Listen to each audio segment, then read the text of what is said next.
Hey everybody! Stefan The All-In Nerd here, and I'm finally back with another Iron Man update video. I know it's been a while, and I was planning on making these videos while I was making the suit, but the whole issue with reprinting almost the whole suit with less than half of the time left of my deadline, time kinda ran away from me. I started to go through my pieces to see how well they fitted, and they didn't. And it was at this moment that he knew that he had fudged up. Yeah, that's right. Except for the gloves and the helmet, I needed to reprint the whole thing. I was this close to giving up. This close! But Mama didn't raise a quitter.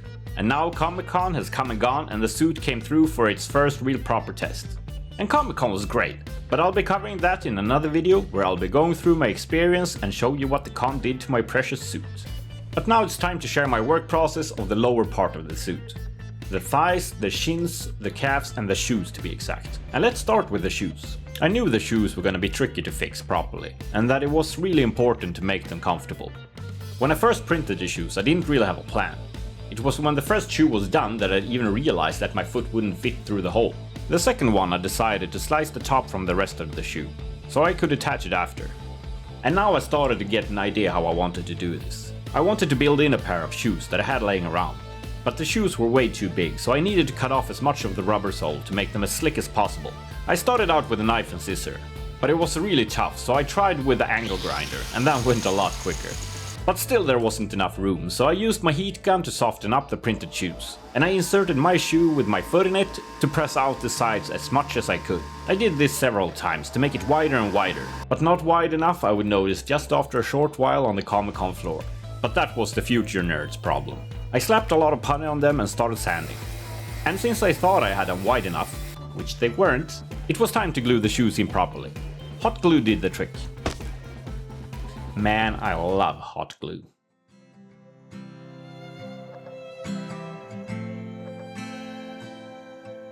And a pro tip about hot glue. If you fudge something up while gluing or need to redo something that you glued, just spray some alcohol on it, and it will be easy to take apart. I've been gluing and taking my prints apart so many times. I mean, it's perfect when you just want to see if something fits in a good way, without having to PLA weld it. The shoes did lose a bit of their original shape, especially after I had removed some sharp edges, mainly from the heel where the lower legs could possibly get stuck. I mean, you can hardly see that when the calf and shin is on. Look! But I was quite happy with the result, and I thought they would work great. Which they wouldn't. I had some nice flexi mobility between the front and the rest of the shoe, but there was a small problem. They were super slippery. I had bought some rubber soles on Amazon that I could cut up and glue on. And now I had really good grip. But now it's time for some primer and paint. And to give them that worn look, I painted on some scratches, and I used my airbrush for battle damage. And they looked really good like this, which would be movie accurate. But after looking at a lot of reference pictures, I noticed that this round piece here was in silver in some of the models. Most of them actually. And that kinda made the shoe a bit more interesting. So this is how they looked after the convention, and as you can see they took quite a lot of damage. And actually these shoes nearly ended me on the con. They hurt me so bad that I almost didn't want to put on the suit again the second day. I got blisters on both sides of my feet and my toes, because they weren't wide enough and because the heel was a bit higher, so my feet constantly got pressed down into the front. I even got a blue nail on my big toe. After a while it was quite hard to walk gracefully. I've gotten a newfound respect for people who gladly wear high heels. Just to be clear, I would not recommend doing it this way, unless you can actually really fit your shoes in there and you don't mind the feeling of walking in heels. What I do recommend is how I'm going to upgrade my shoes, and that is to make some kind of shoe covers that you can strap over a pair of fitting shoes. This seemed to be a popular and tested method by people attending conventions. Okay, that's the shoes, let's head over to the legs. And we'll start with the thighs. First I thought to myself that I don't have that much to say about the thighs, because I didn't alter that much. But that was wrong, I adjusted quite a few parts. Firstly, I didn't really get my big printer, the CR10, to print at the speed I wanted, so I cut up some of the parts in smaller pieces, to print with my smaller Ender 3, since that went so much faster, to save time on printing. But that meant more PLA welding, adding putty and hiding seams, which took some additional time instead. This wood putty and this modeling body putty is what I've been using, and it's been working really good for me. The wood filler for the bigger areas, and the modeling putty for the smaller ones. They're both easy to sand, but make sure you use a mask when doing it, since it gets a bit dusty. In the States they seem to have this bond glazing and spot putty that seem to work great. But sadly we don't have that here in Europe as far as I know. Even though I had made them bigger, they were still quite tight. Man, I wish I would have skipped leg day. So all smart parts inside of it needed to be cut down as much as possible to make room. This small part here I cut off and took off just a little bit to get that extra space in the back of the knee. So much work for so little, but all these small adjustments really made a difference in the end. But I also needed to cut off a bit in the top on the inside to make the thigh sit a bit higher. I ended up cutting off a bit on the outside as well, to make it fit better against the dongle of the codpiece. I wanted to make the leg one solid piece with a hinge, so I got some of these knee bracers that were just what I needed to make it work. The braces were bent though, surely for some logic reason, but that didn't really work for me since I needed all the space I could get. So I straightened them out. To attach the bracers I designed some holders. I drilled holes through both the holder and the hinge so I could put a pin in it to keep them both from moving around. When attaching the hinges I noticed that these pieces were really thick and in the way, so I decided to remove them and replace them with some pieces I did myself. I paper templated some measurements into Onshape and voila! Much better fit. More wood filler and it's time for some sprayable putty followed by some more sanding. I haven't really mentioned this, but making a suit like this involves a lot of sanding. I mean, a lot. I'm so tired of sanding. And before I forget about them, these pieces is also part of the thighs, they go just above them. Some people skip them, but I wanted them to cover up as much as possible of the more suit underneath. I used elastic bands to attach them inside of the thighs, and they could still move around a bit. I realized the thighs had a lot more gold color than hot rod red, so I should have painted them in gold first, and then red after sealing off the gold parts. You live and you learn, and of course some battle damage. Since these were one of the last things I finished before heading to Comic-Con, I didn't really have time to film the finished parts, so you'll have to settle with the post-con footage. And here they are. Let's head straight to the shins and leave the calves for last. The shins were quite straightforward. I PLA welded the knee part onto the top of the shin to make them a part of the shin. It just made sense. And to attach the shin to the inner calf wasn't that easy though. I first had an idea with cabinet latches that I was really happy with, but I had to scrap that idea for an easier way to attach them myself when trying them out. I ended up with some rods or pins that hooks welded to the shins rested upon were just put into them, and in the top I just used magnets and a stop just above so the calves wouldn't pop off.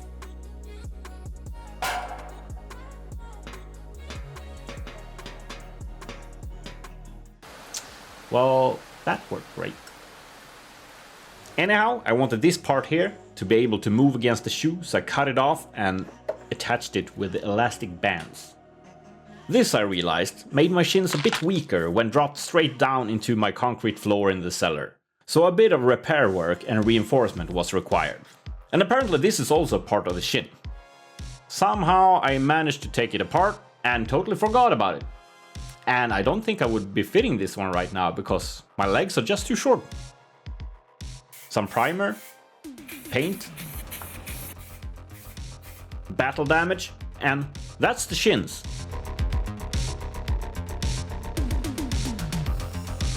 Now to the fun part of the legs, something I really enjoyed working on, and I'm really happy with the results. The calves consist of 4 parts each. The inner calf, the exoskeleton, with all the wiring and the bling bling. Then we have the rounded upper calf flap and the lower calf flap.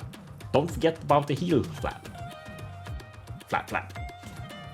The heel flap I just got attached with some elastic bands, so it would stay in place. I quickly realized that my mobility got quite inhibited by the calf being so high.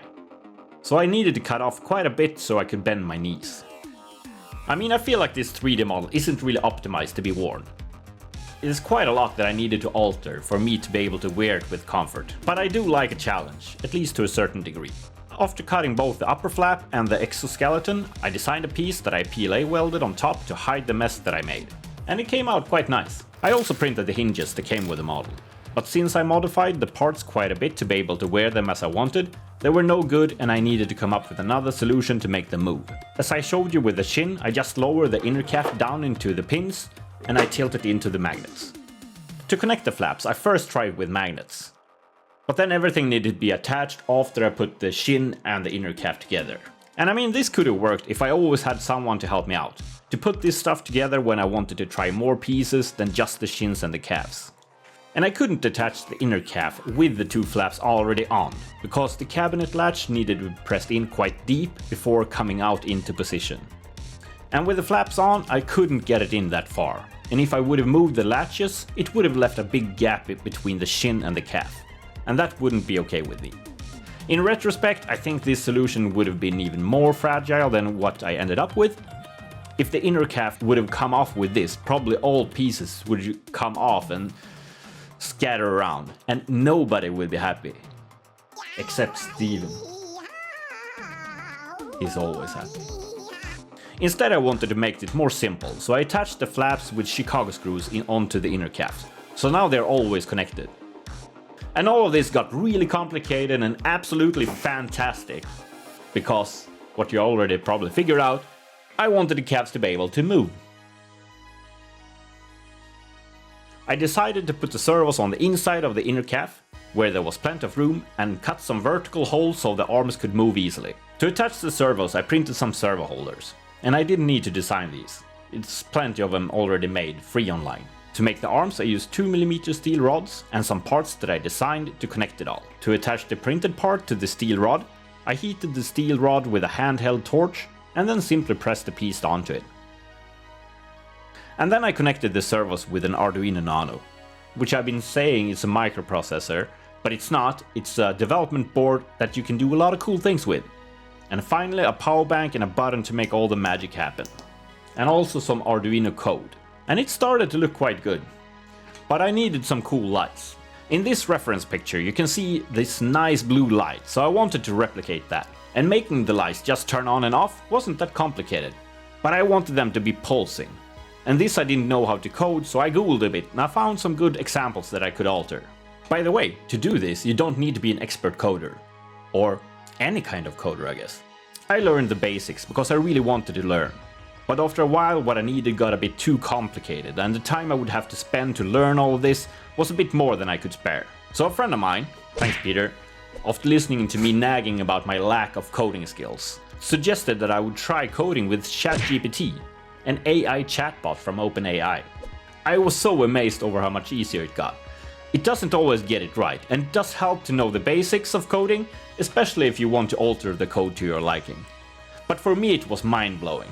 I could just write what I wanted in the chat, and it supplied me with full code and tips and tricks how to get the wiring fully working. Sure, sometimes it has made me want to pull my hair and throw my PC out through the window, but I couldn't have done it within my deadline without ChatGPT. You guessed it, today's sponsor is... just kidding. To compensate for my lack of sponsorship, please pew pew that subscribe and like button. Pew pew!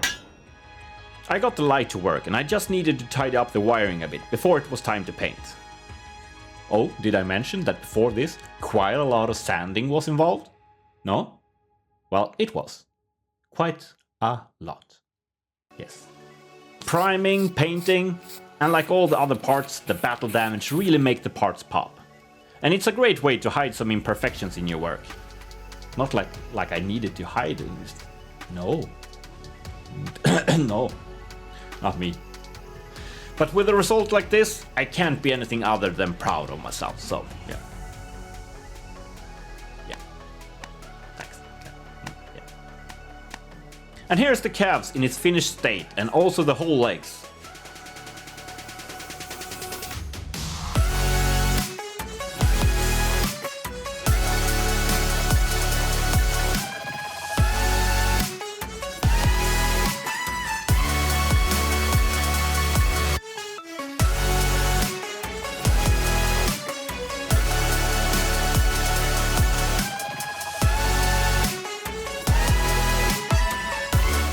And that will conclude this update. Sorry guys if it was a bit too long. Videos like this doesn't get that many views, but I really enjoy making them. And if they inspire or help any of you who's watching, then that will make me really happy. So, until next time guys, take care. Pew pew.